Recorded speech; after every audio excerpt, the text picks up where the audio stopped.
C'est sur Télé 50 et nulle part ailleurs.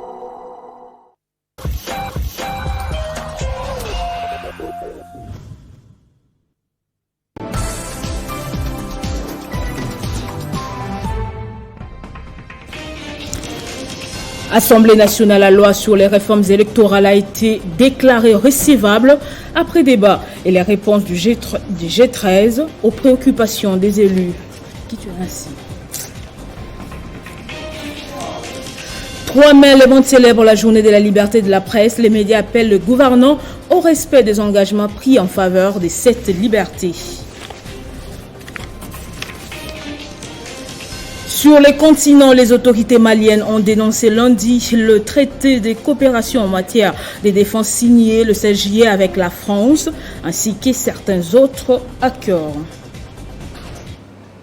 Nouveau journal sur Télé 50. Bienvenue à tous à l'Assemblée nationale d'abord. Après débat approfondi et les réponses du groupe 13 aux préoccupations des élus, la loi sur les réformes électorales a été déclarée recevable et renvoyée à la commission ECOFIN pour toilettage. Le président de cette chambre basse du Parlement a insisté sur le fait que les consensus doivent se trouver au sein de l'hémicycle. Pendant ce temps, le CLC a sollicité l'implication du chef de l'État pour la recherche du consensus autour de la loi électorale. Dans la synthèse que le groupe de 13 fait de sa réplique, Délice Sanga a relevé dans cette loi pose 4 exigences. Avec cette loi, se met en place le système de proclamation des résultats par bureau de vote, ce qui introduit la transparence et fait cesser la pression, les tensions, la fraude électorale à laquelle la nation assiste à chaque cycle électoral, avant, pendant et après les élections. Depuis 2006, c'est la première fois qu'il y a une cohésion autour de l'idée que la femme doit être représentée de manière paritaire, parce que c'est un impératif dans la Constitution. Ce n'est pas un cadeau, mais une exigence impérative de la Constitution. La loi va donner lieu à une cartographie électorale qui soit élaborée afin de donner aux Congolais des milieux urbains ou les milieux ruraux la possibilité de connaître leur bureau des votes longtemps avant les scrutins. Le vote qui va se passer en 2023 dans le délai constitutionnel sera mi-électronique, mi-manuel, c'est-à-dire on utilise la machine à voter, mais les règles d'utilisation de cette machine vont être fixées dans la loi. Les machines doivent être géolocalisées pour éviter qu'on ait des machines gardées dans les domiciles des particuliers. Le G13 s'est aussi réjoui de l'hommage rendu à l'un de leurs membres. Un des artisans de cette loi, c'est lui, au sein du groupe, a beaucoup insisté pour que cette loi soit inscrite. Henri Thomas Lokondo. Aujourd'hui, c'est avec une idée beaucoup plus claire qu'avant que nous allons avancer à la fois dans la recherche de ce consensus au sein de la classe politique, mais à la PAJ, où tout le travail va pouvoir se faire pour matérialiser enfin cette loi sur laquelle nous avons travaillé des années entières. Nous avons aussi noté l'hommage qui a été rendu à l'un de nôtres, qui était artisan de cette loi, celui qui, au sein du groupe, a beaucoup insisté pour que nous ayons ce livrable qu'a été la loi électorale. Je parlais de Henri Thomas Lokondo. Il convient de relever que cette proposition de loi a été envoyée à la commission PAJ pour un examen approfondi, un toilettage. Bien auparavant, Christophe Mbosson Kodia, président de la Chambre basse du Parlement, avait informé la plénière de la mise en place de l'envoi d'une commission parlementaire à Chikapa, chargée de réconcilier et pacifier les populations de l'espace Grand Bandundu à celle de l'espace Kasaï, en conflit à la suite d'un malentendu entre les travailleurs de la société arabe Constructors qui construit la route nationale numéro 1 dans son tronçon Bachamba-Kananga jusqu'au Katanga. Et ceci après avoir échangé avec le président des caucus du Grand Kasaï et du Bandundu. L'analyse de la situation a conduit à la mise en place et à l'envoi à Chikapa, province du Kasaï, d'une mission des 10 députés nationaux, 5 du Bandundu et 5 du Kasaï, pour réconcilier et pacifier les deux communautés. Et restant à l'Assemblée nationale, proposition de loi Tiani Pouloulou, des voix s'élèvent et mettent en garde ces députés. C'est le cas des habitants des provinces de la Chopo et des Tanganyika qui ont manifesté leur colère contre l'inscription de la dite loi au calendrier de la session en cours, comme vous pouvez voir sur ces images. Les co-auteurs continuent tout de même de défendre bec et ongle sa proposition. Rassurez-vous que la République démocratique du Congo ne peut être gérée que par des Congolais nés des pères et des mères. C'était ça l'objectif de l'indépendance. Le pays était bien géré avant l'indépendance. Mais si nous avons acquis l'indépendance, c'était simplement que le pays soit géré par des Congolais nés des pères et des mères. Ce n'est pas après 62 ans que nous allons revenir en arrière. Non, pas question. Il ne faut pas confondre la loi sur la nationalité et la loi d'accès aux fonctions politiques. La loi électorale, c'est la loi d'accès aux fonctions politiques. Lorsque G13 parle de poursuivre notre démarche sur la révision constitutionnelle, ça c'est la deuxième partie de la loi que vous appelez congolité. La deuxième partie parle de l'irrévocabilité de la nationalité congolaise. C'est là où il faut maintenant aller réviser la Constitution. Mais sinon, la fonction président de la République ne relève pas de la Constitution. La loi électorale, c'est la loi d'accès aux fonctions politiques. Bon, vous comprenez que, vous savez, à l'école, il y a un seul enseignant, mais un est le premier et un autre est dernier. C'est un problème de l'entendement. Autre chose, les régies financières viennent d'exploser les compteurs. La DGI, par exemple, pour ce mois d'avril, vient d'enregistrer avec l'encadrement de l'IGF 1,5 milliard de dollars collectés, soit plus de 200% des assignations, une performance historique jamais réalisée en un mois d'après le ministre des Finances qui s'en réjouit.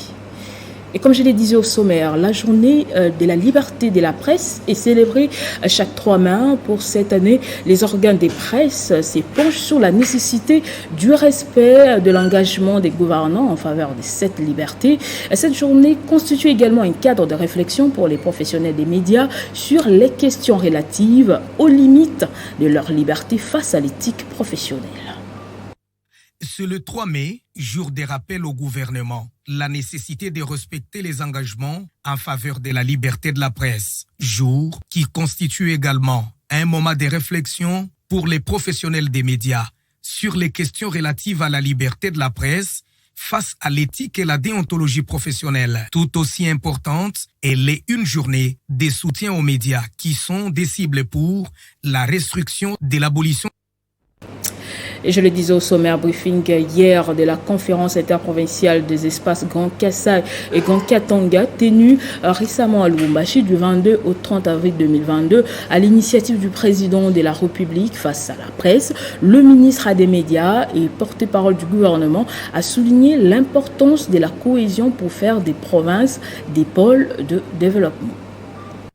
Pendant près de 2 heures, le ministre de la Communication et porte-parole du gouvernement, entouré des gouverneurs du Haut-Katanga et du Kassai, est revenu sur les déroulements et les recommandations de la conférence interprovinciale Grand Katanga et Grand Kassai sur le vivre ensemble. D'entrée de jeu, le gouverneur Jacques Aboula Katoué du Haut-Katanga a salué cette initiative du président de la République, Félix Antoine Tshisekedi Tshilombo. Les échanges au cours de ces assises ont permis entre autres de comprendre que la pauvreté est la cause du flux migratoire des populations du Grand Kassai vers le Grand Katanga.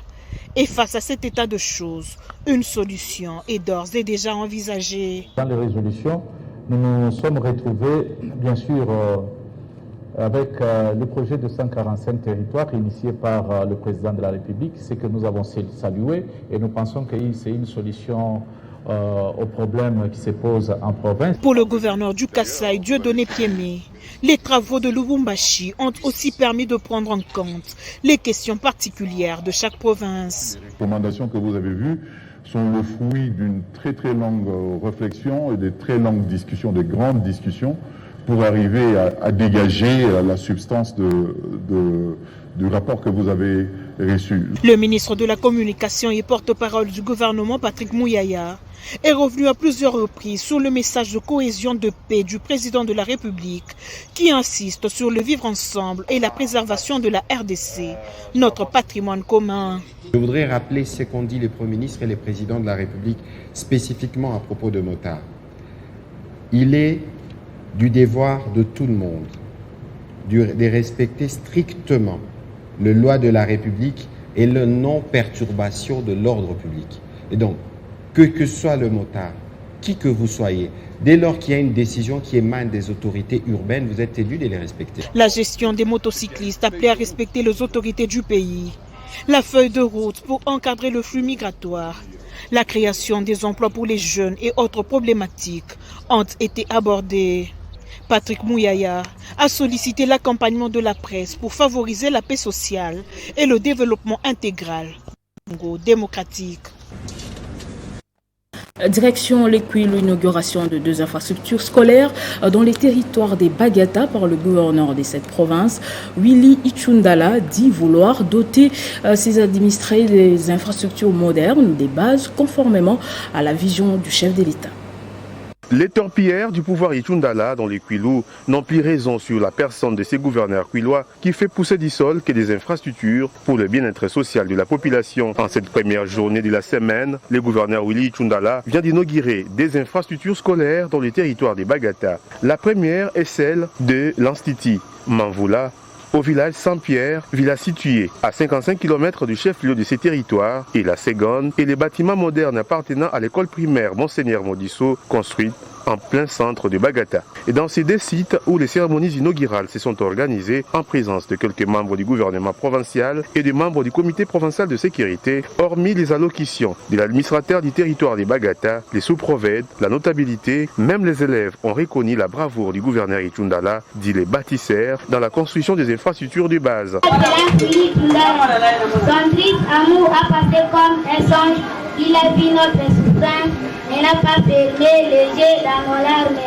Nous devons prendre conscience de la profondeur et du caractère cyclique de ces réalisations à Bagata. À Saint-Pierre, tout comme dans la cité des Bagata, le gouverneur Ichundala en langue vernaculaire a rappelé à la population sa détermination à accompagner la vision du chef de l'État et en a profité pour sensibiliser celle-ci à soutenir la CENI dans l'opération et la cartographie qui s'annonce à se faire enrôler massivement au cours de l'opération d'enrôlement des électeurs prochains et de se protéger contre le paludisme en utilisant correctement les moustiquaires imprégnés d'insecticides à longue durée qui seront distribués gratuitement dans un bref délai. Notez par ailleurs que les territoires des Bagata est déjà bénéficiaire des 4 infrastructures scolaires sous l'ère Ichundala. L'ambiance a été bon enfant.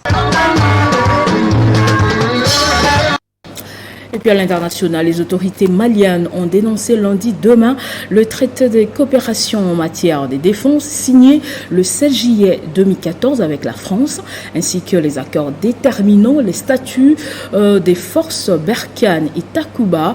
Le ministère malien des Affaires étrangères affirme avoir informé les autorités françaises. Place au sport, la Fédération internationale de football, l'association a annoncé ce lundi tout un chapelet de sanctions suite au barrage de la Coupe du Monde en zone Afrique. La RDC n'est pas en reste. Elle jouera son prochain match à huis clos pour jet des projectiles. Elle est également sommée de payer une amende de 128 457 $ américains à cause du mauvais comportement de ses supporters lors de la double confrontation contre le Maroc. Après le match de barrage qualificatif à la Coupe du Monde Qatar 2022, joué au mois de mars dernier, la commission des disciplines de la Fédération internationale de football association a sanctionné 6 pays suite aux incidents survenus, soit avant, soit pendant ou après le match. Alors que les Congolais n'ont pas encore tourné totalement la page de leur élimination au Mondial Qatar 2022, la commission des disciplines remue l'épée dans la plaie en infligeant une amende de 125 000 francs suisses, équivalent à 123 165 $ américains. C'est pour jet d'objets, envahissement du terrain, manquement au maintien de l'ordre dans les stades et à la bonne organisation du match face au Maroc, joué le 25 mars au stade de Martyrs de la Pentecôte.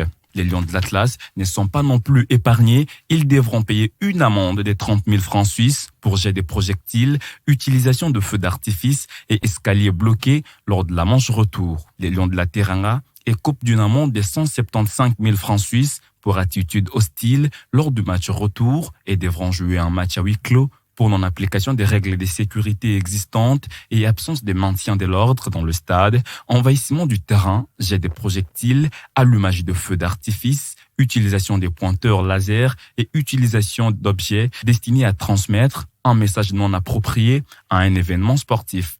Les Pharaons de leur côté devront payer une amende de 6 000 francs suisses en raison du comportement antisportif de leurs joueurs lors du match aller. Bien qu'éliminés du mondial Qatar 2022, les Super Eagles devront passer à la caisse de la FIFA avec une amende de 150 000 francs suisses pour envahissement de l'aire de jeu, occasionnant même le décès d'un officiel de la CAF après le match retour contre le Ghana. Le Fennec aussi se sont vus sanctionnés par la FIFA. Ils paieront une amende de 3 000 francs suisses pour utilisation de feux d'artifice et jet des projectiles lors du match retour contre le Cameroun à Blida. Toutefois, l'Algérie attend une suite favorable par rapport à sa requête introduite à la commission d'arbitrage contre Bakary Gassama qui, selon la Fédération algérienne de football, a mal officié le match contre les Lions indomptables.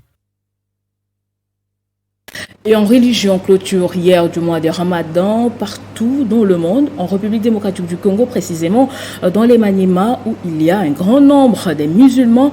Un culte a été célébré sous les signes du pardon et de la réconciliation. Suivez.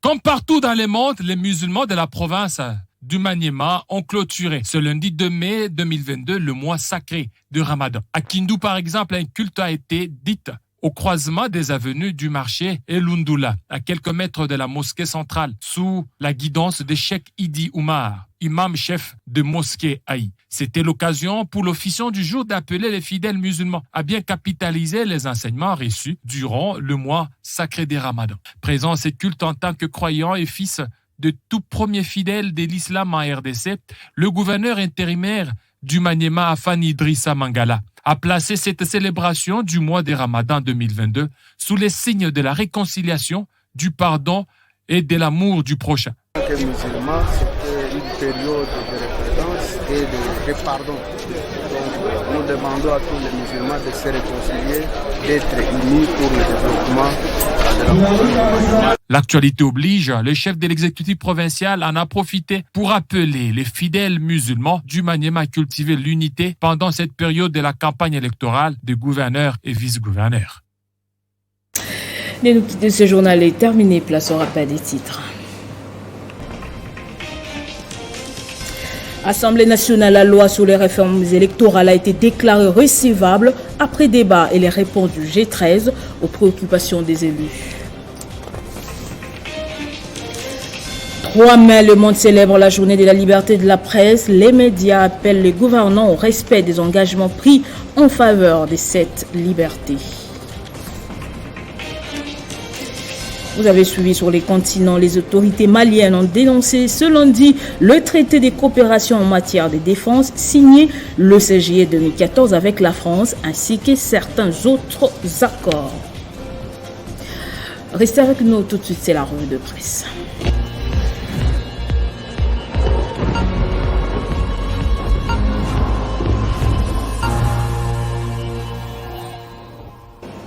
Et c'est avec vous, Christopher Ochokum Samassi. Bienvenue.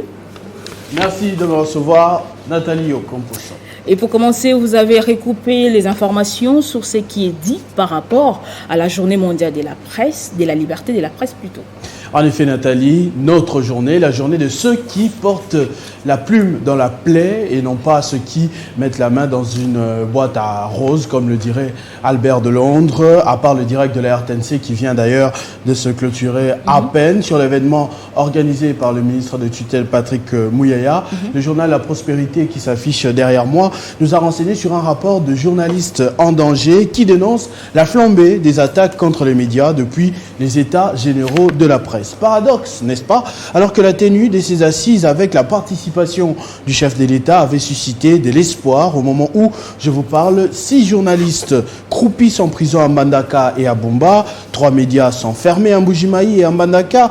Plusieurs journalistes ont rapporté à GED qu'ils ont été l'objet des menaces et agressions dans l'exercice de leur métier, sans oublier ceux qui ont perdu la vie. On va les citer: Héritier Magayane, Bouira Boalité et Barthélemy Kunaba Bandou dans le Nord Kivu, ainsi que Joël Mumbere en Ituri, tous partis parce qu'ils n'ont pas fait plaisir à telle ou telle autre opinion. L'ambassadeur des États-Unis en République démocratique du Congo a signé une tribune. Le journalisme n'est pas un crime, repris par Forum des As. On peut y lire ce qu'il a constaté dans ce domaine de la vie durant ses 3 années de service en RDC. Pour Mike Hammer, le développement de la RDC passe également par le respect de la liberté de la presse. Pour avoir des élections libres et équitables, par exemple, les Congolais doivent avoir accès à des informations correctes sur le processus politique, a-t-il affirmé, avant d'ajouter que son pays condamne les menaces, le harcèlement et la violence ciblant les journalistes. Dans le même sens,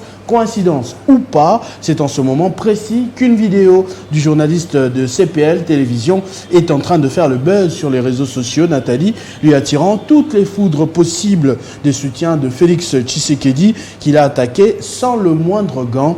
News.cd a révélé qu'un collectif de jeunes évoluant au sein de l'Union Sacrée a annoncé porter plainte contre Pero Luara, qu'il ne croit pas capable de prouver ces différentes allégations dans cette vidéo devenue virale. Simcongo.net nous renseigne sur ce que contient ces fichiers de 2 minutes là, publiés par Stanis Boujakera de Jeune Afrique, qui est de propos de Pero Luara qui établit des comparaisons entre l'ancien et l'actuel chef de l'État.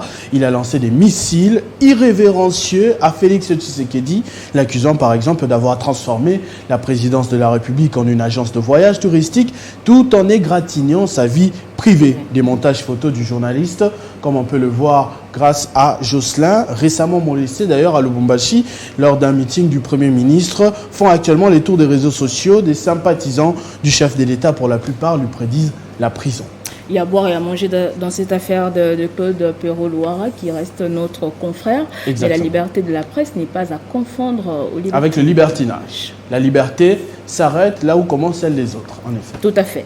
Entre-temps, la loi électorale a été déclarée recevable à l'Assemblée nationale ce lundi. Oui, Nathalie, même si l'affaire est loin, alors très loin d'être terminée, c'est un pas vers l'avant, malgré les contestations des autres partis qui continuent de se méfier de cette démarche. C'est sur cette .cd qui annonçait la nouvelle dans la soirée d'hier, a précisé que le président de l'Assemblée nationale a évoqué des discussions entre la majorité et l'opposition pour un plus large consensus. Les députés de l'opposition principalement sont appelés à identifier les dispositions pertinentes qui devraient faire objet de ce consensus pour le cadre de concertation de la société civile repris par actualité.cd. Les irrégularités, c'est en 2018 qu'il faut les recenser afin de ne plus les répéter, espérant que cette loi doit définir toutes les règles du jeu qui garantissent la transparence, la crédibilité. Ces organisations de la société civile recommandent aux élus de participer aux travaux selon toutes les sensibilités politiques et prendre en compte leurs propositions contenues dans une sorte de référentiel et vademecum actualisé. Ayant de nouveau secoué l'opinion ces 24 dernières heures, les amendements proposés par les députés Singhi Pouloulou n'ont pas été retenus par les G13, reprenant une partie du discours de Delis Sassanga. Top Congo FM encadre que la question de l'exigence des Congolais des pères et des mères est hors du périmètre de la présente réforme. Il y a un principe en droit, en latin, ubi lex non distinguit non debemus, c'est-à-dire c'est que la loi n'a pas distingué, nous ne devons pas du tout introduire de distinction. Un signe un peu plus extrémiste que Tchani par rapport à cette réforme, exigeant que le prochain président de la République, par exemple, ait une femme de nationalité. Ce qui aurait écarté notamment d'autres candidats ayant des épouses qui n'ont pas la nationalité congolaise, comme le deuxième aux dernières élections, Martin Fayulu. Et avant 2023, Christopher, il y a aussi les élections des gouverneurs des provinces à problème. On le dit depuis hier, d'ici vendredi, ces problèmes vont enfin être résolus. Pour certaines provinces, ils ont duré plus d'une année et malheureusement, entre-temps, il y a un autre phénomène qui encadre cette démarche. À côté de moi, j'ai le journal des Nations qui révèle qu'ils sont impayés depuis 10 mois. Les députés provinciaux qui sont censés élire ces gouverneurs justement, et ils sont en train de menacer en ce moment même de boycotter ces élections alors que la campagne bat déjà son plein. Un autre ultimatum a été lancé ce lundi par le collectif des députés provinciaux représenté par Blanchard Taka Tala. Il demande au gouvernement de concrétiser la promesse faite par le chef de l'État lors de leur dernière rencontre. En attendant, un autre article de Global Info a fait attention à un des propos du porte-parole du gouvernement à ce sujet. Pour Patrick Mouyaya, ces élections ne devraient pas être les reflets de celui qui a plus d'argent, mais les résultats de celui qui a le plus d'idées pour la population. En effet, les élus provinciaux sont souvent accusés de s'en mettre plein les poches dans ce genre de période en monnayant leur vote. Rappelons, Nathalie, que ces élections concernent presque une quinzaine des provinces sur les 26 que compte la RDC et aura lieu d'ici le 6 mai prochain. C'est dans quelques jours donc. Exactement. Merci beaucoup Christopher, bonne fête. Je vous en prie et bonne fête à vous aussi si vous le fêtez. Merci beaucoup Christopher. Merci également à vous de nous avoir suivis de partout. L'information reste en continu et à temps réel sur votre télévision.